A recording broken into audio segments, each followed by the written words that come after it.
ವೀಕ್ಷಕರೇ, Hershey's fashion ಚಾನಲ್ಗೆ ತಮಗೆಲ್ಲರಿಗೂ ಸ್ವಾಗತ.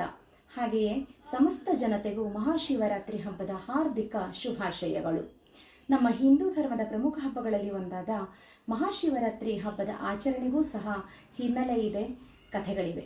ಇವತ್ತಿನ ವಿಡಿಯೋದಲ್ಲಿ ನಾನು ಈ ಹಬ್ಬದ ಆಚರಣೆಯ ಹಿನ್ನೆಲೆ ಹಾಗೂ ಶಿವಪಂಚಾಕ್ಷರಿ ಮಂತ್ರದ ಪಠಣ ಮತ್ತು ಅದರ ಪ್ರಯೋಜನಗಳನ್ನು ನಿಮಗೆ ತಿಳಿಸ್ಕೊಡ್ತೀನಿ. ಕೈಲಾಸವಾಸಿ ಶಿವದೇವರಿಗೆ ಶಿವರಾತ್ರಿ ಹಬ್ಬ ತುಂಬ ಪ್ರಿಯವಾದ ಹಬ್ಬ.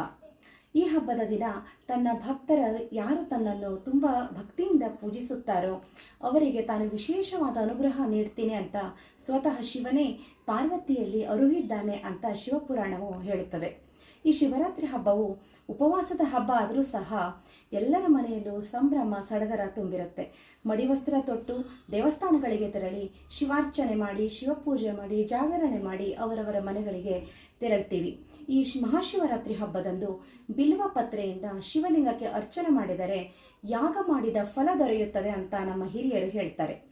ವೀಕ್ಷಕರೇ, ಪ್ರತಿ ವರ್ಷ ಮಾಘ ಮಾಸ ಬಹುಳ ಅಂದರೆ ಕೃಷ್ಣ ಪಕ್ಷ ಚತುರ್ದಶಿ ಎಂದು ನಾವು ಮಹಾಶಿವರಾತ್ರಿ ಹಬ್ಬವನ್ನು ಆಚರಿಸ್ತೀವಿ. ಶಿವಪುರಾಣದ ಪ್ರಕಾರ ಇಂದಿನ ದಿನವೇ ಶಿವದೇವನು ಪಾರ್ವತಿಯನ್ನು ವರಿಸಿದ್ದನಂತೆ.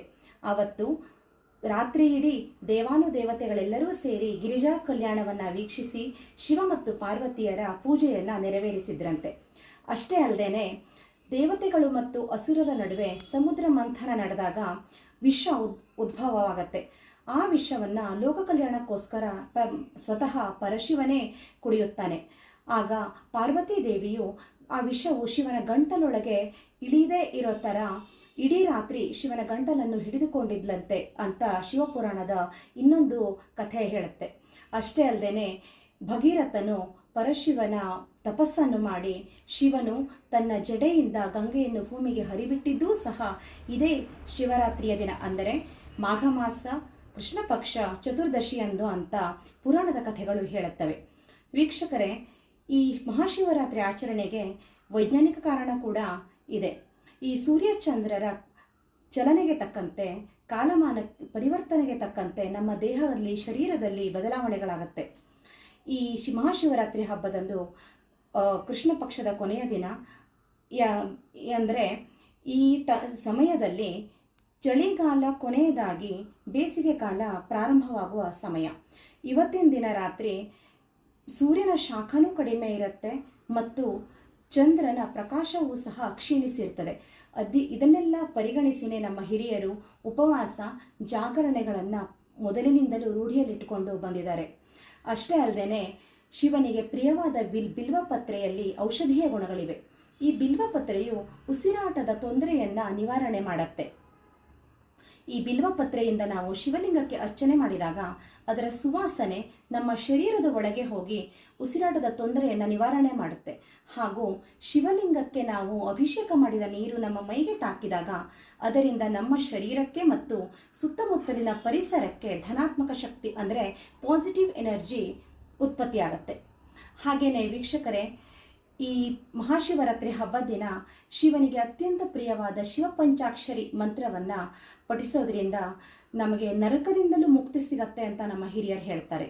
ಈ ಶಿವಪಂಚಾಕ್ಷರಿ ಮಂತ್ರ ಜಪಿಸೋದ್ರಿಂದ ನಮ್ಮ ಆತ್ಮ ದೇಹ ಪರಿಶುದ್ಧಗೊಳ್ಳುತ್ತೆ ಹಾಗೂ ಇದರಿಂದ ಏಕಾಗ್ರತೆ ಜಾಸ್ತಿ ಆಗುತ್ತೆ.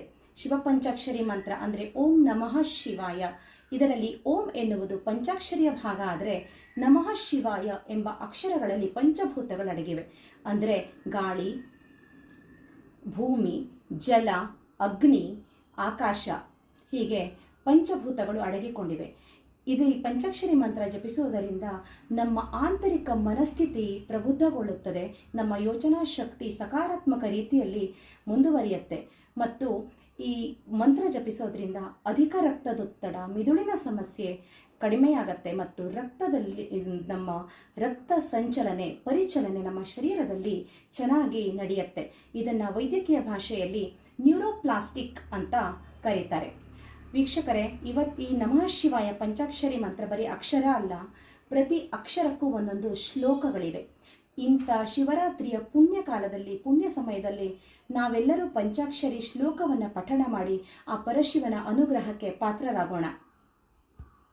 नागेन्द्रहाराय त्रिलोचनाय भस्माङ्गरागाय महेश्वराय नित्याय शुद्धाय दिगम्बराय तस्मै नकाराय नमः शिवाय मन्दाकिनी सलिलचन्दनचर्चिताय नन्दीश्वर प्रमथनाथ महेश्वराय मन्दारमुख्य बहुपुष्पसुपूजिताय तस्मै मकाराय नमः शिवाय शिवाय गौरीवदनाब्जवृन्द सूर्याय दक्षाध्वरनाशकाय श्रीनीलकण्ठाय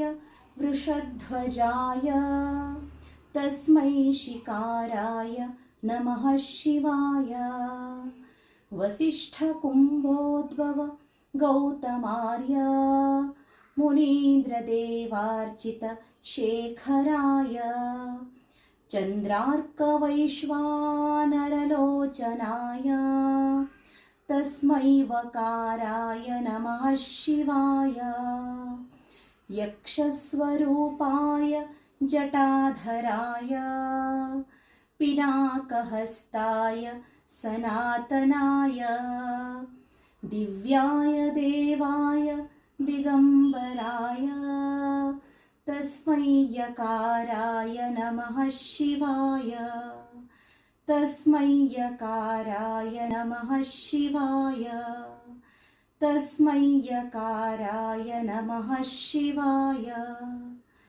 पञ्चाक्षरम् इदं पुण्यं यः पठेत् शिवसन्निधौ शिवलोकमवाप्नोति शिवेन सह मोदते। ओम नमः शिवाय।